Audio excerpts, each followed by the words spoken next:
Boa tarde, gente, tudo bem? Meu nome é Davi Andrade. Esse é Arte para Fim dos Tempos, um projeto fomentado pelo programa BAI da Secretaria de Cultura. Hoje temos o último episódio da primeira temporada de podcasts com a querida Ruth Glória. Querida, como você está?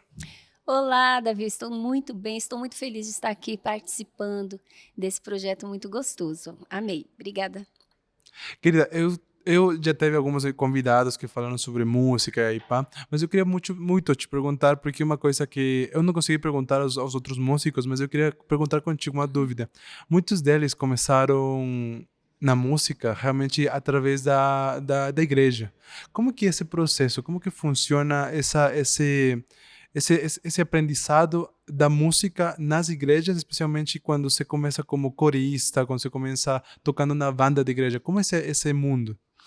Tá, é um universo muito gostoso. E é claro, tem aquele lado que é a questão o motivo pelo qual as pessoas estão ali. Então tem algo a mais, né? A história é uma adoração a Deus, né? Toda aquela história. Mas assim, como é que funciona isso? Normalmente nas igrejas tem lá as pessoas que trabalham com o ministério musical. Então tem sempre um dirigente, ministro de música, coisa assim, que administra esses grupos. Então, cria-se grupos de adolescentes, cria-se grupo de crianças. Então, quer dizer, você já está ali na escolinha aprendendo sobre a Bíblia. E aí também sempre tem as músicas que são cantadas com as crianças, aí as professoras ajudam. Aí depois passa para um momento de...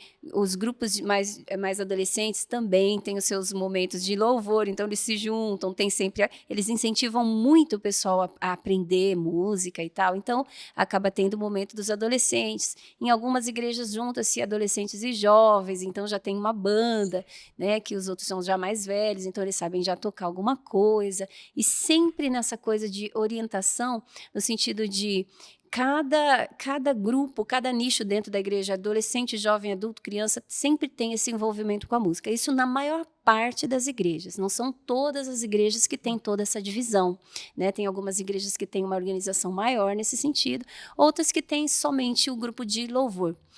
E grupo de louvor, como é que funciona? É um grupo de pessoas que normalmente são amadoras, no geral. Tem muitas igrejas que têm profissionais da música trabalhando também. Mas no normal são pessoas que gostam de música e conhecem algum instrumento e se dedicam como um voluntário a tocar ali.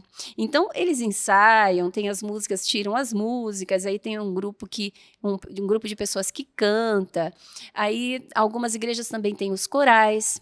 Coral é um momento muito legal dentro das igrejas, porque dá uma base muito legal, tanto da questão teórica, porque muitos corais têm lá a partitura, todo esse embasamento que envolve a teoria, e acaba trabalhando 2 vozes, 3 vozes, e tem corais, né? Como eu já participei, já vi corais, a minha irmã é maestrina também, e os corais dela sempre trabalhavam, ela chegava lá, tinha só uma voz, ela conseguia dividir, organizar o pessoal, tinha uma dedicação muito grande para fazer esse trabalho de 4 vozes, né? Então a maestrina Sol foi uma das pessoas que tem esse trabalho voltado para os corais.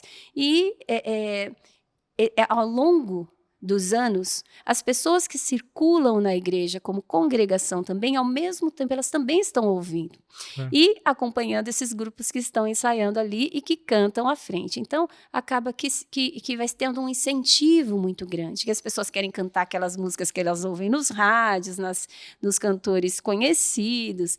Tem um mercado imenso a música gospel, né?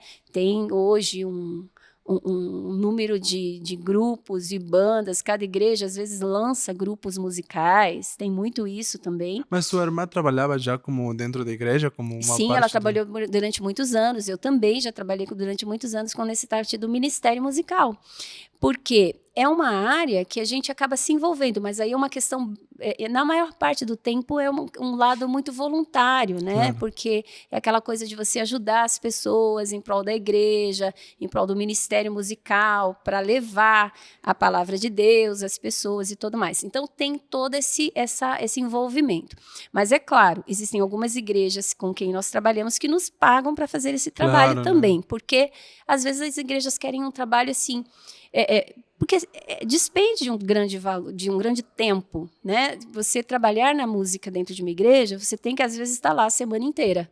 Então existem igrejas que usam isso como profissão, entendem que isso é uma profissão. É que é uma profissão, É uma profissão, né? Não importa se está dentro da igreja, também é uma profissão. Apesar de ter esse lado espiritual da coisa, não deixa de ser uma profissão. Porque para você estar ali e se dedicar e ensinar e gastar tanto tempo durante a semana naquele espaço, você precisa ter, no mínimo, uma ajuda de custo para estar ali, né? Então, tem algumas igrejas que já entendem isso e já tem lá as pessoas que já... Aí, a qualidade acaba sendo até interessante, até maior, porque as pessoas estão sendo escolhidas, eles fazem seleções, tem igrejas que fazem seleções, tem igrejas que não fazem seleções, mas tem os voluntários. Então, assim, varia muito de igreja para igreja. Já né? fica como uma turma de professores que realmente focam na criação da... Exato. Mas falando sobre isso, sobre como o músico contemporâneo, especialmente em São Paulo, pode ser, em poucas palavras, se virar na cidade.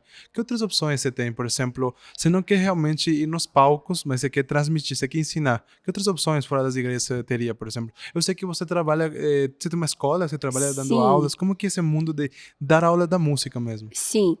É uma opção muito legal.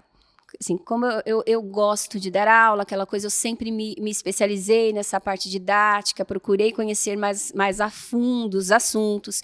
Então, essa seria a outra opção, dar aulas em escolas. Claro. Né?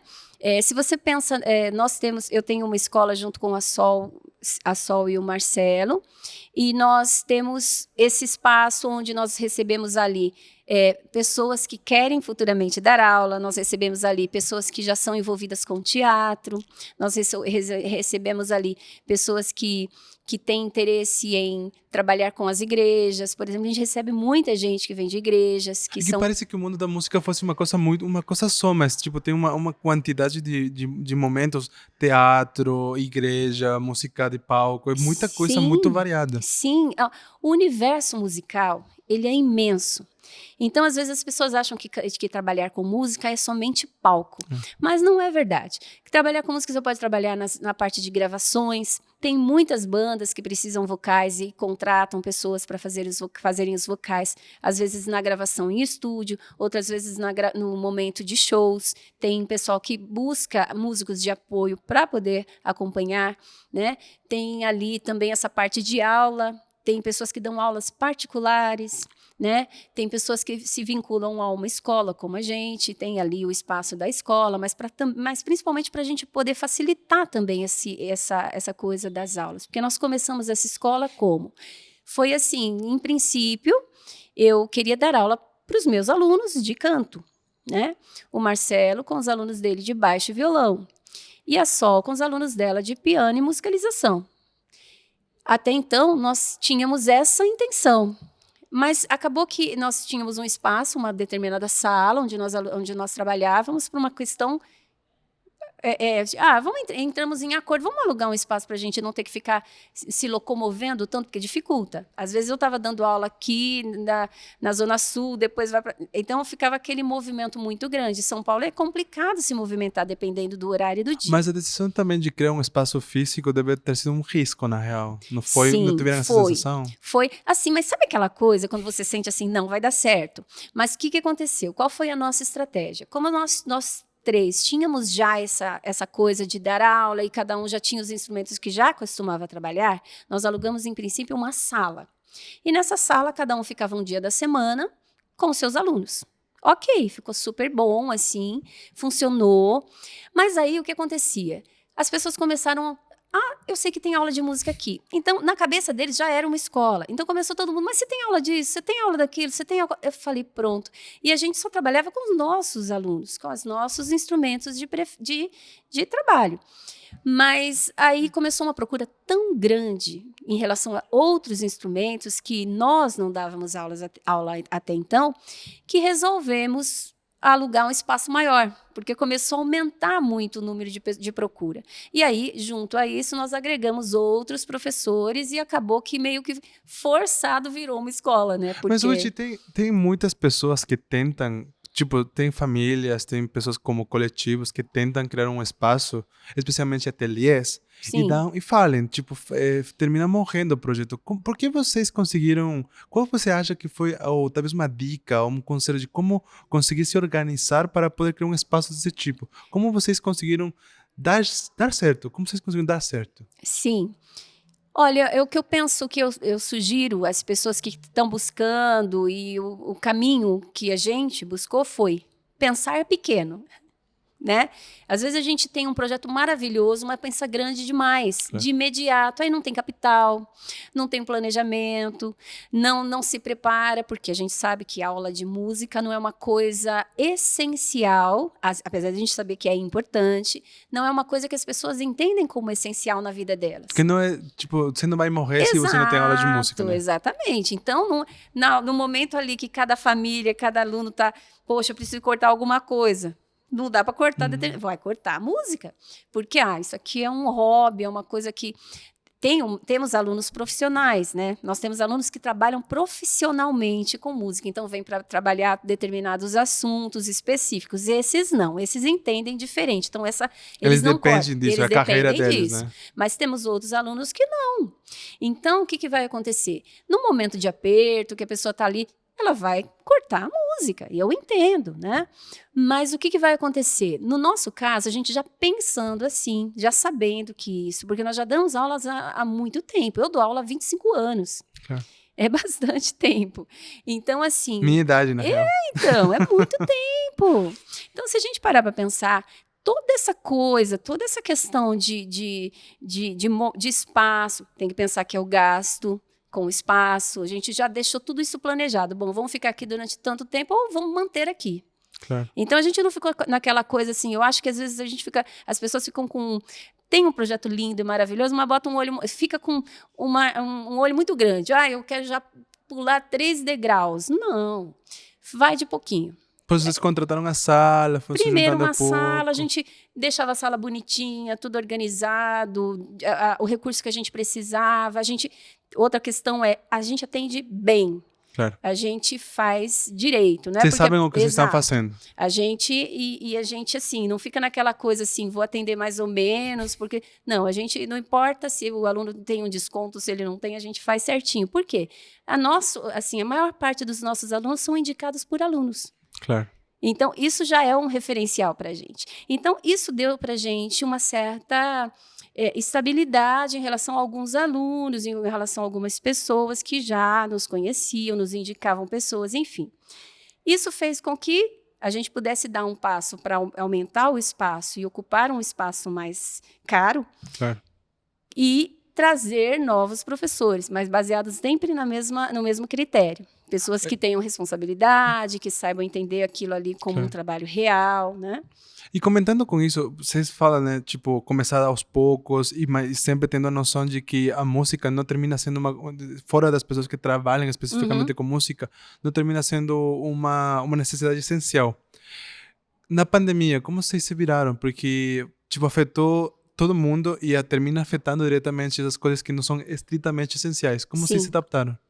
Olha, de imediato assim, nós fechamos a escola, avisamos os alunos, estamos encerrando as atividades durante esse tempo, exatamente no dia 15, mais ou menos, 15 de março de 2019, não, 2020, gente, até me perdi, parece que faz tanto tempo, 2020, né, que começou a pandemia, então. E assim, só que a gente achava que fosse coisa de um mês, né? Nossa! E aí, assim, Deus é tão bom que ele foi... Eu parei para pensar, falei assim, gente, não faz sentido isso. Porque acaba a pessoa murcha, não quer mais fazer, desanima, aquela coisa. Falei, não. Aí eu conversei com os alunos, falei, olha, gente, nós vamos segurar esse mês de março, porque a gente não sabe o que é que vai acontecer, vamos ver o que o governo diz, né? Toda aquela história. Aí conversei com os outros professores, falei, gente, vamos fazer as aulas online, né? Eu acho que Deus vai dando caminhos pra gente, dá direção, vamos lá, vamos fazer aula. Foi de imediato a decisão? Como que foi? É que assim, eu fico pensando sobre a escola o dia inteiro, pensando estratégias, caminhos e tal. E aí eu conversei com o Marcelo, conversei com a Sol, falei, gente, que tal a gente fazer as aulas online? Mas qual que era a nossa preocupação? os alunos não estavam preparados para isso. Nem todo mundo tem como. Às vezes tinha gente que não sabia nem acessar uma live. A noção Não sabia. de saber de que é possível ter aulas, consumir conteúdo. Mas isso para a gente foi muito interessante. Olha como as coisas são, né? Hoje, que não é que a pandemia acabou, mas mesmo a gente já tendo essas condições de circular e tudo mais, tem gente que não voltou, prefere fazer online. Percebeu a praticidade, percebeu essa facilidade de, poxa, cheguei... a gente tem muitos alunos que trabalham com reuniões e horários e tudo mais em empresas, são donos de empresa, outros que têm que levar filho para cá, levar para lá. Ele chega em casa, ele faz a aula ali. É muito mais prático, né? Então, assim, e não perde qualidade. Qual que é a diferença, então? Você vai falar, então é a mesma coisa, fazer uma aula online e uma aula presencial? É claro, nunca vai ser. É gostoso a gente estar aqui perto da outra pessoa, olhar e ouvir e tal. É claro que é gostoso, nunca vai ser igual. Mas não perde qualidade em que sentido? Naquela coisa de você, o conteúdo, a atenção que o professor vai criar em relação ao aluno. Mas eu percebi também que tem um outro lado também muito positivo, que é essa questão de que, pelo fato do aluno estar ali, por exemplo, criança, se a gente vai dar uma aula para criança online, a criança está ali vendo aquela coisa da telinha, ela fica até mais atenta do que ela ficaria se estivesse ao vivo. Tem muita coisa assim, né? É muito interessante. Então, a gente acabou adaptando. Quando movimentamos todo o material para trabalhar online, movimentamos todos os professores, vamos trabalhar assim, qual plataforma vai ser melhor, orientamos os alunos, demos umas videoaulas para alguns alunos, vamos lá, vamos marcar tal dia, a gente vai fazendo, ligo para você, a gente vai combinando, vai fazendo vou te ensinando como é que você vai abrir, como é que você vai fazer isso. Eu acho que é aquela história da gente entender, né, esse lado também. Muita gente se sentiu assim, salvo por essa situação. Claro. Porque assim, ele estava lá sozinho. Tinha pessoas que moravam sozinhas, que a única coisa que ela fazia era ir para a escola e fazer essa aula. Quer dizer, cortar isso. Então, algumas pessoas usaram como salva-vida, sabe? Exatamente. Então, teve gente que falou assim, nossa, Ruth, eu não vi a hora de chegar o momento da nossa aula, porque a gente vai, conversa. Porque, assim, a aula é aquela, a gente conversa, a gente dá risada, a gente toca, a gente fala sobre música. Então, para muita gente, foi aquela coisa. Punha lá, você via a pessoa, o gato, o cachorro, bater papo, todo mundo ali, e vamos cantar. Vamos exercitar isso. Vamos aprender isso aqui. Então, assim, de um certo modo, uma coisa que era ruim, né, que é ruim, que é essa coisa da pandemia, a gente não poder encontrar alguns familiares, até familiares a gente não podia encontrar, porque estava numa dificuldade muito grande essa coisa do vírus. Então, as pessoas ficavam mesmo ilhadas. Então, quando nós fizemos essa coisa de manter a aula, olha, gente, o que vocês acham? Ligamos para todos os alunos, o que vocês acham? Vocês topam fazer a aula online? Vocês querem fazer um teste? Todos, vamos. Eu acho que pelo menos uns 2 alunos somente desistiram por conta de, Ruth, não consigo acessar. Outros porque tinham realmente essa dificuldade, nós até tentamos fazer algumas coisas, por exemplo, e a dedicação dos professores é muito grande em relação a isso, sabe? Por exemplo, a maestrina Sol, com os alunos dela, ela manda o material porque tem aluno que não consegue acessar pelo computador, ela manda pelo correio, olha só. O material, o aluno pega ali a folhinha de papel na mão e de lá ela... Perceba? Então, assim, é o que eu falei para você. A dedicação dos professores foi muito grande em relação a isso. Então, tudo isso fez com que a nossa escola se mantivesse. É importante que vocês tinham uma estrutura para conseguir funcionar. Mas isso eu queria saber já, o que acontece quando vocês têm um estudante que fala para vocês, eu quero virar profissional, eu quero conseguir trabalhar disso. Como vocês orientam? Como que funciona esse mundo de eu sei tocar, sei me defender, como que eu consigo chegar no próximo nível? Como consigo lucrar do que eu sei fazer? Sim. Olha, eu tenho alguns alunos nessa situação e o que eu comento com eles, que a gente já vai até direcionando a aula.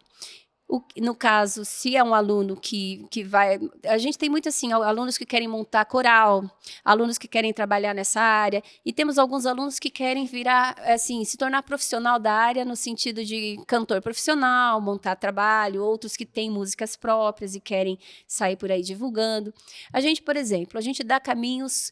Um deles é estude. Não importa se vai estudar aqui, você tem que saber do que você fala. Você tem que saber e dar uma qualidade a mais, né? Diferente de eu falar assim, eu quero aprender uma coisa para ficar tocando para mim mesmo. Outra coisa é você tocar porque você quer tocar para uma plateia. Então, a responsabilidade é diferente. É um nível também. Um outro nível. Uma responsabilidade com a qualidade do que você está fazendo, né? Seja gente que vai fazer dentro da igreja, mas eu quero fazer um coral da igreja, não sei o quê. Não. Seja coral de igreja, seja grupo de igreja, seja pessoal de fora, seja pessoal de outro estilo, não importa o estilo. A gente sempre comenta com as pessoas o seguinte: uma das coisas interessantes, além de estudar, né, e conhecer, a gente comenta os nichos de compositores, para eles começarem a circular por ali. A gente comenta, por exemplo, se você quer dar aula, você precisa ter esse tipo de currículo para poder dar aula, senão você não tem como dar aula. Se é uma pessoa que quer se profissionalizar em relação... quero tocar em algum lugar, a gente conversa, monta repertório. Que tipo de repertório? Que tipo de público você pensa em alcançar? Né? Qual é o estilo musical que você vai buscar? A gente sugere lugares que eles possam, por exemplo, essa casa é interessante, esse bar é interessante para você buscar. A gente fica sabendo também de muitos projetos que aparecem de bandas e tudo mais, então a gente sugere também alguns que são muito interessantes, com uma proposta legal. Então tem projetos que são já interessantes para banda, que são para bandas que já estão por aí, já acontecendo, outros não, que são para pessoas que estão iniciando. Então a gente sugere também festivais de música, a gente dá sugestões de caminhos diferentes. Mas dependendo, por exemplo, eu tenho alunos que falam que gostariam de trabalhar com uma certa área voltada para a TV. Claro. Né? Então, a gente dá a sugestão, por exemplo, de, olha, esse curso é importante você ter. Por exemplo, não adianta ser um ator que não sabe cantar, não sabe dançar. É interessante um ator ter pelo menos uma noção das outras coisas. Mas né? hoje, você já tem uma carreira, gigante. Nesse sentido, o que você recomenda para os artistas iniciantes? Tem muitas pessoas que querem lucrar com a arte e terminam desistindo. Que qualidades você precisa? Além, eu sei que tem uma relação social também que é importante, mas que outras qualidades você precisa para poder não ter muito sucesso, mas poder viver da tua arte? Sim, hoje o que eu sugiro a essas pessoas, assim, aproveita a internet.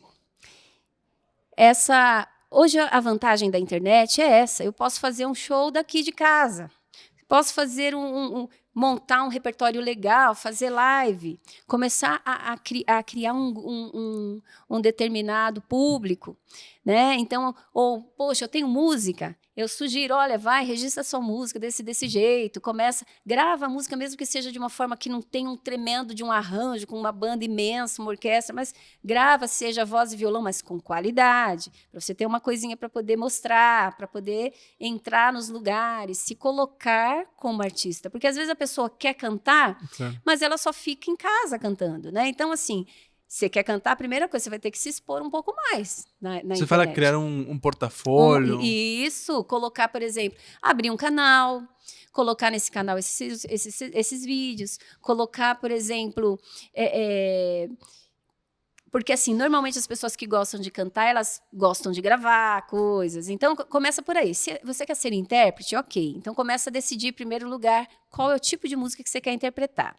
Tá, eu quero interpretar esse estilo. Começa a focar em cima disso. Começa a entrar em contato com pessoas que são compositoras, porque muitas vezes os compositores compõem, mas não cantam. Isso é muito comum de acontecer. E, às vezes, eles estão esperando pessoas. Se você canta super bem e tem lá um vídeo para demonstrar sua voz e tal, começa a entrar em sites que você vê ali, sites de compositores, sites que tenham letristas, se você é uma pessoa que compõe só música. Eu componho música, mas não sei letra. Começa a entrar, começa a procurar pessoas. Hoje, a vantagem da internet é tão interessante que a gente tem contato com muitas pessoas. Agora, assim, mas eu mandei uma letra um fulano conhecidão lá, para ele, e ele não nem abriu. Mas não é, ninguém está dizendo isso. Eu estou dizendo o seguinte: por que a gente, às vezes, as pessoas às vezes acham alguns bloqueios por uma questão, porque vai procurar no lugar errado, né? Claro. Às vezes, assim, entra em contato com pessoas, porque o conhecimento, né, de pessoas, o contato, isso é muito mais valioso às vezes. Criar uma rede de contatos, um Muito network. maior. Mas, por exemplo, eu sei tocar violão, eu quero começar a tocar, não sei onde que eu sou bom. Se sou bom para o palco, se deveria fazer música gospel. Como que eu sei onde começar? Tá, o que eu vou sugerir a uma pessoa como essa, por exemplo, tem um site que chama tosembanda.com. Olha só. Que é uma coisa mais interessante. E ali é um monte de gente que canta, que toca, se colocando ali. Olha, gente, eu toco esse estilo, esse, aquele outro. Seria um lugar. Ali você vai encontrar cantores que estão procurando pessoas para se juntar. Para se juntar. Então, você percebe quando eu falo assim que tem algumas coisas, por exemplo, você toca, beleza. Aí, o que eu iria dizer para você? Começa a entrar em sites de pessoas que cantam, procura cantora amadora, lugares, coisas assim, procura. Viu uma pessoa que acha... Manda mensagem, falando, eu toco. Por exemplo, eu tenho alunos que falam assim, poxa, Ruth, eu quero ser cantora. Tá bom, mas e aí? Né? Por que você não começa... Você conhece alguém que toca? Eu conheço muitas pessoas que tocam violão e tal. Então, por que você não entra em contato com uma dessas pessoas e faça a proposta? Nada de grandes compromissos, para a pessoa não falar assim, mas será que eu... Porque dá aquele medinho. Mas eu não estou em condições ainda de fazer isso, de fazer aquilo. Lembra daquela história que eu falo lá no começo? Estuda. Você não vai procurar uma coisa assim, se você não sabe fazer, você só sabe fazer 3 acordes, né? Então, aí já não é uma coisa interessante. Uma pessoa toca violão, o outro fala, opa, eu canto. Vamos testar? É uma coisa sem compromisso? Vamos pegar uma praça de alimentação de shopping para a gente tocar alguma coisinha? Ou vamos correr atrás de algum lugar para poder fazer? Você não depende daquilo. Então, às vezes, é uma vantagem, né? Não depende. Seria fundamental entender o que você realmente sabe fazer, né? Exatamente. É porque tem gente que vai, eu faço 4 acordes. E eu quero... Não vai conseguir. Por quê? Ruth, você está dizendo que o fulano está tirando aí o sonho da pessoa. Não, eu estou dizendo o seguinte, você não está em preparo para fazer isso que você quer fazer. Aí tá, não, mas eu canto bem e toco bem, só não sei o que fazer. Ótimo, então o que você vai fazer? Monta um repertório, é o que eu digo. Monta um repertório. Se você toca e conseguiu alguém que cante, mesmo que a pessoa não seja o maior crooner de banda, não é isso, mas assim... Conseguir uma pessoa que canta, tem afinação e tudo mais, ou conseguir um cara que toca super bem aquele repertório que ele se dispôs a fazer, ok. Peguei ali. Monta um repertório. Inicial, um repertório de 5 músicas. Grava uns videozinhos, não precisa ser nem nada absurdamente sofisticado. Que tenha uma qualidade que a pessoa consiga ouvir e tal. Começa a se divulgar nessa área. Você vai ver quantas pessoas começam, gostei dessa música, poxa, eu gostei dessa fulana cantando, eu achei isso aqui. As pessoas hoje estão sedentas por novas pessoas, por música, por novas coisas. Às vezes a gente fica assim, achando que nunca está pronto também. Claro. Isso é ruim. Né? Então, eu sugiro sempre isso. Olha, materializar o que você sabe fazer e mostrar para as pessoas, realmente. Pé no chão. Claro. Né? Aquela história, pé no chão. Poxa, eu canto bem, mas não toco muito bem. Então, pera lá, vou correr atrás de alguém que toque. Começa a entrar nesses que eu falei. Violonista. Fulano, você tem interesse? O que você precisa para isso? Ruth, como que é... Você é de São Paulo. São Paulo. Como que é a cidade de São Paulo? Porque você já encontra as pessoas, mas como que é tocar em São Paulo realmente? Como você virar com música em São Paulo? Porque eu sinto que, e isso já foi comentado com outros artistas, que São Paulo é uma cidade um pouco violenta com a arte. Muita pessoa, muita coisa acontecendo ao mesmo tempo. Você sente esse barulho constante de coisas acontecendo. Como que é você virar como artista músico em São Paulo? Tá, é claro que é competitivo. Porque não são só as pessoas de São Paulo, vê as pessoas dos outros estados. Tem muita gente aqui em São Paulo. Ótimo. Mas, ao mesmo tempo, eu sei que, assim, eu mesma posso até dizer para você, poxa, é complicado, sim, tem muita gente, você vai num bar e o bar fala, não vou te pagar tanto, aí você fala, poxa, mas não dá para pagar tanto? Não, só pago tanto. Se você não aceita, o outro vai lá e aceita por um valor menor que o seu. Tem isso, claro que tem. Mas eu acho assim, não posso dizer que não existam oportunidades, sabe?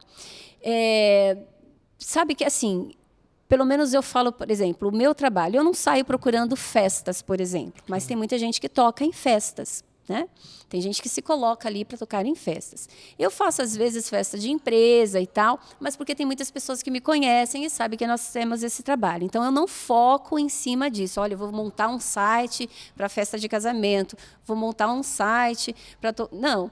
Mas, por exemplo, bater de porta em porta, fulano, abre um espaço para a gente aí. Por exemplo, tem também projetos que às vezes abrem, por exemplo, SESC abre muita coisa assim, tem casas de cultura que abrem projetos. Teve algum tempo atrás o metrô abriu projeto para tocar no metrô. E às vezes as pessoas não estão sabendo. Então, às vezes, também tem essa questão da falta de informação. Por exemplo, como projetos como aqui, o Kits Coletivo. Isso é uma maneira de você conhecer trabalhos diferentes e se conectar com pessoas novas, né? Então, muitas vezes as pessoas... até um tempo atrás, eu vi um projeto que estava aberto de um grupo assim também, que era pela lei Aldir Blanc. E, assim, pesquisando. E o grupo do projeto estava selecionando artistas de todos os estilos e categorias, não só musical, né? Dança, cultura também, de tudo que é tipo de cultura, para falar sobre isso. E eles estavam pedindo seleção. Assim, você cozinha?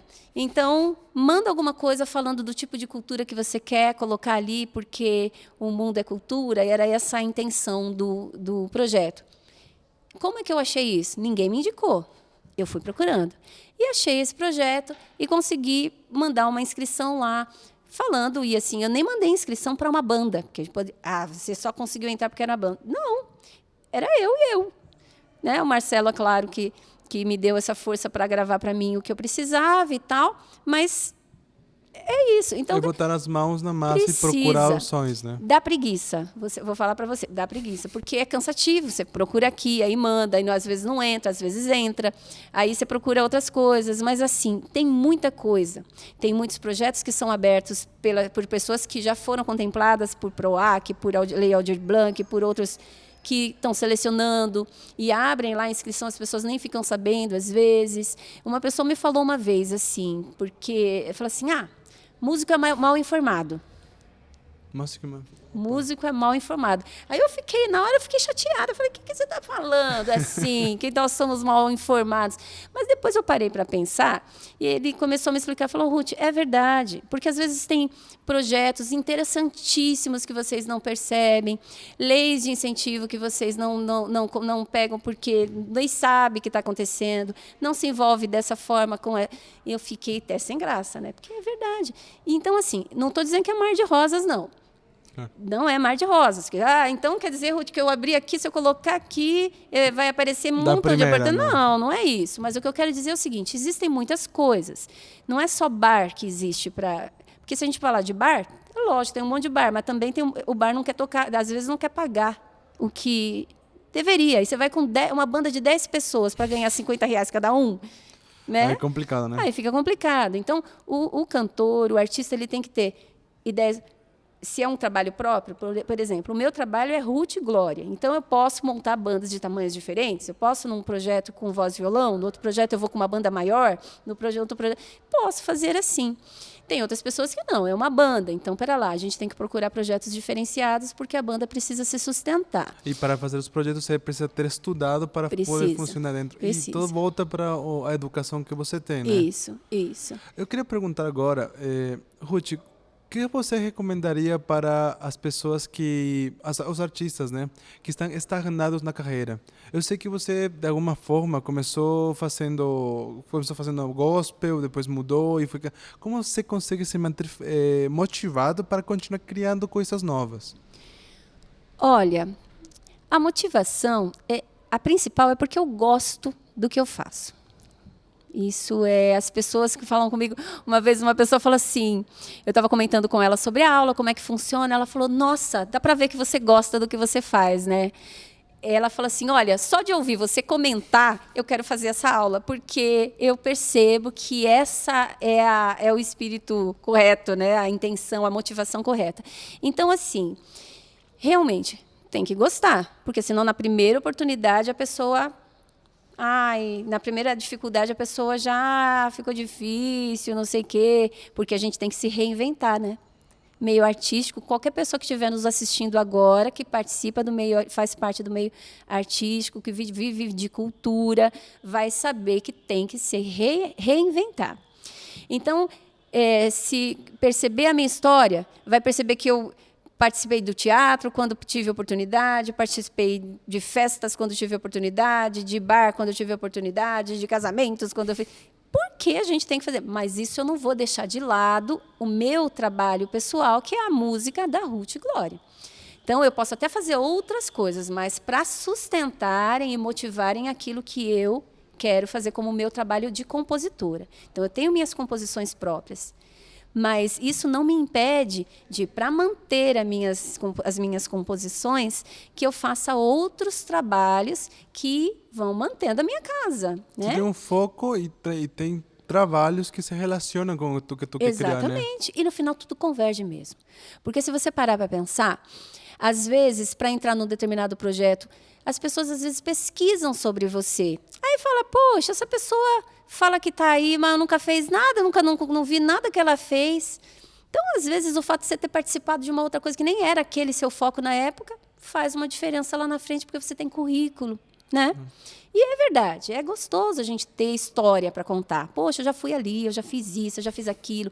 E aí a gente vai começando a abrir o leque, ou enxergar um pouquinho, o ângulo de visão começa a aumentar, e você começa a ver que trabalhar com música não é só fazer show. Bom, se eu tivesse, claro, né, se alguém estiver ouvindo aí que quer produzir o meu trabalho, vai ser maravilhoso, né? Vai querer bancar o trabalho. Não, Ruth, você não precisa fazer mais nada, tá? Você só vai ficar cantando e eu vou bancar aí o show, vou correr atrás de você para fazer. Ótimo, vai ser perfeito. Pode vir que eu vou estar assim, torcendo. Mas, às vezes, você não tem. E pensa assim, ser artista e ser a pessoa que corre atrás do show, é esquisito. Como é que eu chego numa casa, num teatro, num gestor e falo, então, compra meu show, porque meu show é bom demais, porque eu faço isso. Gente, fica até esquisito fazer assim. Então, às vezes, a gente tem essa dificuldade, porque é difícil a gente vender o próprio trabalho. O artista tem que virar produtor também. Vira produtor e não é a nossa função. Pois é, mas não é a nossa função essa, né? Então, percebe aí, novamente, tem pessoas que não estão se encontrando. Claro. Deve ter gente com esse dom de essa vender, social de vender, e né? não nos encontramos ainda. Então, você percebe? Às vezes a gente pensa assim, não, só os grandes que vão ter um produtor, só os grandes que vão ter um empresário. Não. Às vezes eu tenho certeza que pode ter gente assistindo que tem esse dom aí, mas não encontrou ninguém para agenciar, né? Então, aquilo que eu falo, ó, meu trabalho está aqui, pode ser agenciado, pode ser cuidado, né? Então, porque a gente precisa, né? Então, assim, tem esse lado? Tem, mas eu não vou ficar lá sentada na calçada chorando, né? Eu não vou ficar ali esperando, porque, não, continuo fazendo o trabalho à medida que eu posso e me divertindo também, porque a gente precisa ter um pouquinho da diversão do trabalho. Para se afogar, né? Precisa, não pode ser só... Precisa. A gente tem que estar, assim... usando aquilo ali que a gente faz, porque aquilo é o que nos dá prazer, né? O cantor, o músico, o artista, de uma forma geral, ele se encontra realmente, ele é o que ele é quando ele está no palco, né? Claro. Mas não é porque é o cara exibido, mas porque aquilo ali é a vida dele, no sentido de trabalho. É aquilo a que ele se dedica. Então, assim, é muito, muito, muito importante a gente ter essa coisa de se encontrar com pessoas, né? Porque senão você fica batendo nas portas erradas. Por isso que um trabalho como o seu projeto aqui, Quitos Coletivo, o projeto do Quitos Coletivo é importante. Essa conversa aqui, a gente não sabe quem é que está ouvindo. Claro. Né? Então, às vezes, através de uma conversa como essa, vai chegar lá, Ruth, eu posso fazer isso aí. Quem sabe, Que né? essas pontes, esse networking, né? Precisa. Falando sobre isso, Ruth, já antes de que eu acabe o tempo, eu queria que você falasse sobre o que você está trabalhando agora, qual é o teu projeto atual e quais projetos a futuro tu tem. Quais projetos tu quer montar ainda que tu tá com vontade, mas ainda não aconteceu. Tá. O ponto principal aqui é assim, eu gostaria de circular o meu trabalho por lugares que eu ainda não fui. Né? Às vezes, assim, tem muita gente que me ouve tocando, me ouve cantando, fala assim, Ruth, como é que você não circulou isso aí por aquela casa de show, por aquele lugar? As pessoas vão gostar de ouvir isso.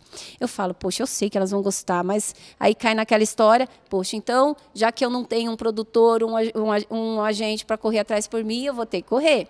Então, eu preciso aumentar esse tipo de coisa, eu preciso divulgar melhor o meu trabalho usando essas mesmas coisas que eu acabei de dizer aqui. A outra coisa que eu quero muito, assim, eu tenho uma intenção, assim, que eu gosto, porque é um estilo que eu gosto, tem alguns compositores que eu gosto, como Cartola, como... ele é o meu predileto como compositor. E, assim, eu penso um dia gravar um CD também com músicas desse artista, que eu acho maravilhoso, esse compositor. E, por exemplo, hoje estou estudando comunicação social, rádio e TV, para justamente trabalhar esse lado. E uma das nossas intenções, minha e do Marcelo, Para quem não sabe, Marcelo é o esposo da Ruth. Isso, Marcelo Caric, é verdade. Ele é meu marido e nós temos esse projeto de começar a fazer documentários relacionados à música sobre questões necessárias, questões interessantes como essa, né? De, poxa, tem tanta gente boa e a gente que gostaria de divulgar essas pessoas. Então, é um projeto, esse já é um pouquinho mais para o futuro, porque a gente ainda está, como eu falei, não vou errar naquilo que eu acabei de dizer, né? A gente precisa se preparar primeiro para ter condições e qualidade para fazer o trabalho correto. Então, essa parte de documentário é mais nesse sentido. Nós estamos nos preparando hoje para, quem sabe, futuramente a gente conseguir fazer esse tipo de projeto. Mas, assim, hoje eu quero mesmo isso, divulgar meu trabalho o máximo que eu posso, porque como eu tenho que me dividir entre escola, né, a vida pessoal do dia a dia e a parte artística, isso acaba ficando um pouquinho lento, né? Porque você tem mesmo. Aí vem uma pandemia, tira a gente do chão, a gente começa a correr, para de fazer algumas coisas para fazer outras, por questões financeiras e tal. Então, esse é o nosso objetivo hoje. Agora que a gente está tentando se organizar, se estabilizar, que é para não ter que ficar se dividindo tanto, focar um pouquinho mais nessa parte da música própria, da carreira solo, né? Então, isso é bem legal. Ruth, uma última pergunta. Ainda temos um pouquinho de tempo. Eu queria saber como tu enxerga a produção musical atual. Como tu vê a produção atual e que coisas você gostaria de ver a futuro? Ai, ai. Essa aí é difícil. Bom, a música brasileira é uma música boa, né? Nós temos grandes produtores, temos grandes arranjadores, e eu tenho certeza que a qualidade real de cada um desses elementos dentro da música é muito grande, né? Nós temos, sim, ainda muita coisa boa, mas aquela história, né? A produção, eu vejo assim, a produção hoje, mas não é hoje só, né? Já há algum tempo, está focando muito mais a vendagem do que essa coisa de, sabe, assim, está visando um pouquinho mais esse lado de o que é legal para dançar e o que é legal, e não tá focando muito em trazer coisas que estão escondidas aí, né, dentro da música brasileira, que o grande público não conhece. Então, eu acho que, assim, a produção hoje é maravilhosa, mas a qualidade é boa, porém tem esse lado, né? Assim, é difícil a gente, assim, não é que tem música boa e música ruim, não é? Eu não acredito nisso aí, não. Eu acho assim, claro, tem música que, assim, eu não vou cantar, não faz parte Do que meu... você faz. Mas não posso dizer, essa música é boa, essa música é ruim. Eu vou dizer assim, existem músicas que eu acho que assim, o pessoal está se preocupando muito com o lado comercial e está deixando de lado um pouquinho essa questão mais profunda, que eu acho que letras legais, com outras intenções, ou simplesmente assim, gente, tem espaço para tanta gente, ninguém precisa ficar escondido. Então, eu acho que os produtores musicais, hoje, podiam ter lá os trabalhos comerciais, mas eu acho que eles podiam dar um pouquinho mais de espaço para as coisas que não são tão comerciais assim, ou que podem vir a ser comerciais, porque tudo depende daquilo que aparece, né? Claro. Se a música tradicional brasileira, ou se aquilo que fosse comercial fosse o estilo X ali, então as pessoas vão entender aquilo. Mas eu acho assim, às vezes a gente... O mercado musical hoje está deixando de mostrar coisas muito legais. Então, a gente acaba perdendo. Né? As pessoas que estão assistindo, que estão ouvindo rádio, elas acabam perdendo. Tem muitas pessoas que comentam comigo assim... as músicas de hoje estão assim, né? Não sei. Falo, não é que não são boas. São boas também, mas... eles precisariam de um pouquinho de cada. Porque tem música para todo gosto, as pessoas gostam de ouvir coisas diferentes, às vezes uma poesia mais sofisticada. Dá essa sensação, né, que os veículos mais populares estão sobrelotados da mesma coisa, né? Eu acho que, assim, não precisa deixar de fazer esse lado. Pode manter esse lado comercial, assim, vai ter sempre público, vai sempre ter um caminho ali, mas por que não surgir aí alguma gravadora ousada que possa abrir espaço para outras coisas. Claro. E eu tenho certeza que se eles abrissem espaço para essas outras coisas que eles acham que não vai vender, que não vão vender, vendem. Elas venderão. Porque as pessoas estão sentindo falta daquilo. Por que todo mundo fica, naquela época que tinha música assim, naquela época tinha... Por que as pessoas estão nesse saudosismo? Porque hoje elas gostariam de ter músicas também naquela linha e não tem. Eu sinto que muito, especialmente, eu sou mais ligado ao rap, né?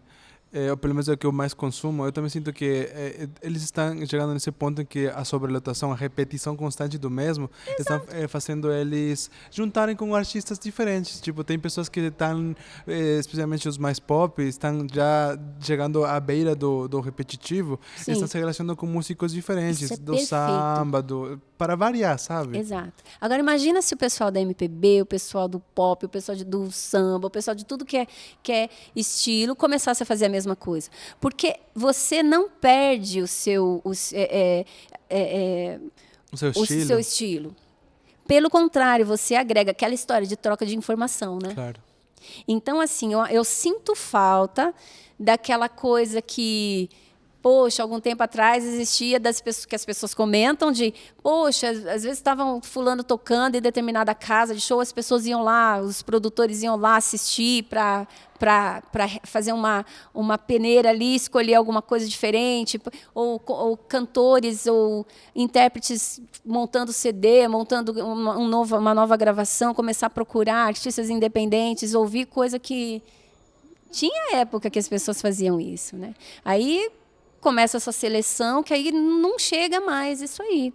Então, eu acho assim, só o fato de dar, como você comentou, poxa, convida ali faz uma troca ali com um artista novo.